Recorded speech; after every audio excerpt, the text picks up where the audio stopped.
Latar belakang dari batik tulis Dewi Wanurejo. Batik tulis Wanurejo berdiri pada tahun 2014 melalui pembentukan UMKM ini didorong oleh pelatihan dan pelestarian batik dari UNESCO yang bertujuan untuk mengembangkan dan melestarikan batik di wilayah Borobudur karena pada saat itu masih minim peredaran batik. Pelatihan ini melibatkan 2 desa, yaitu Borobudur dan Desa Wanurejo. Dengan masing-masing desa diwakili oleh satu kelompok 10 orang. Hasil dari pelatihan tersebut adalah kain batik sepanjang 2 meter yang kemudian dijual oleh pihak UNESCO. Hasil dari penjualan batik tersebut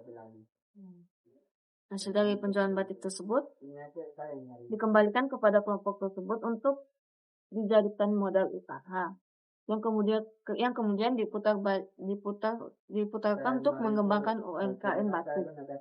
Produk utama dari batik tulis Dewi Wanurejo yaitu batik tulis dan edukasi batik dengan motif yang terinspirasi dari cerita relief Borobudur. Tujuan ekspansi bisnis batik tulis Dewi Wanurejo yaitu untuk memperluas toko sebagai tempat display produk dan menambah variasi produk seperti ekoprint dan kerajinan bambu.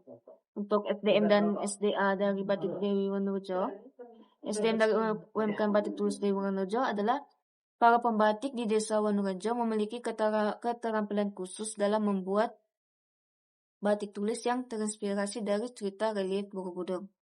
Keahlian ini diperoleh melalui pelatihan dari UNESCO dan selain memproduksi batik, SDM di desa Wanurejo juga memiliki kemampuan dalam memberikan edukasi tentang proses membatik.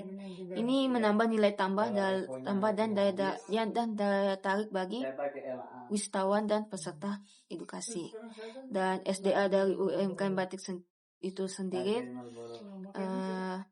adalah desa Wanurejo mendapatkan bahan baku kain berkualitas dan peralatan membuat batik dari Jogja karena desa tersebut belum ada memproduksi bahan-bahan baku tersebut yaitu batik dan peralatan untuk membuat batik.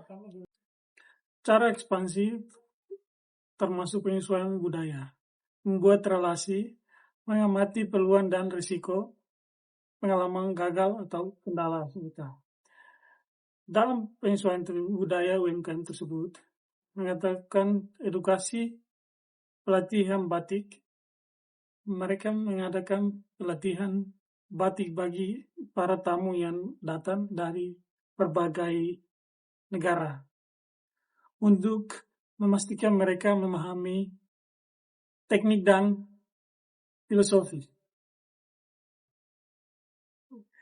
batik yang disusun atau digambar. Untuk membuka relasi, mereka menjalani hubungan dengan berbagai pihak baik dari luar lingkungan maupun melalui pelatihan dan media sosial seperti Facebook dan Instagram atau YouTube. Mengamati peluang dan risiko, mereka mengembangkan sentra edukasi pembuatan batik daripada penjualan batik, sedangkan risikonya harga kain yang terlalu mahal bagi kalangan menengah atau bawah. Pengalaman gagal sewaktu pandemi COVID-19 memberikan dampak signifikan terhadap UMKM. Dengan kegiatan yang terlihat selama 2 tahun karena tidak adanya tamu dan pelanggan, stok kain batik yang ada cukup untuk memenuhi kebutuhan selama masa tersebut. Tetapi kegiatan produksi dan edukasi batik benar-benar terhenti selama 2 tahun. Dan kembali berkembang pada tahun 2021. Kendala pertama yang dihadapi UMKM ini adalah pemasaran, terutama untuk kain batik yang harganya relatif tinggi. Karena proses pembuatan yang rumit, kain batik yang dihargai sekitar 500.000 per lembar atau per 1 meter. Yang menjadi tantangan untuk pasar menengah ke bawah. Cara bertahan dalam menghadapi COVID, mereka menerima bantuan kerjasama dari bank dan kegiatan kementerian biasanya membeli hasil batik UMKM ini. Etika bisnis dalam komunikasi lintas budaya memainkan peran penting dalam kesuksesan UMKM Batik Desa Wanurejo. Melalui perang etika bisnis terdiri dari 1. Harga yang jujur. Mereka menetapkan harga yang adil berdasarkan biaya produksi dan waktu produksi yang cukup. Lama yang memakan waktu minimal 14 hari. Yang kedua, mengelola lingkungan, memastikan bahwa proses produksi batik ramah lingkungan dengan menggunakan pewarna alami dan sintetis. 3. Pelestarian budaya, menggunakan motif dan teknik batik tulis yang terinspirasi dari cerita Karelia Borobudur.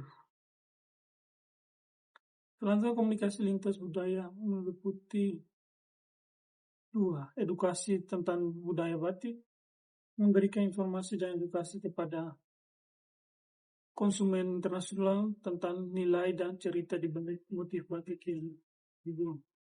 2. Bahasa internasional, menggunakan bahasa internasional seperti bahasa Inggris, komunikasi bisnis dan pemasaran untuk berkomunikasi dengan wisatawan.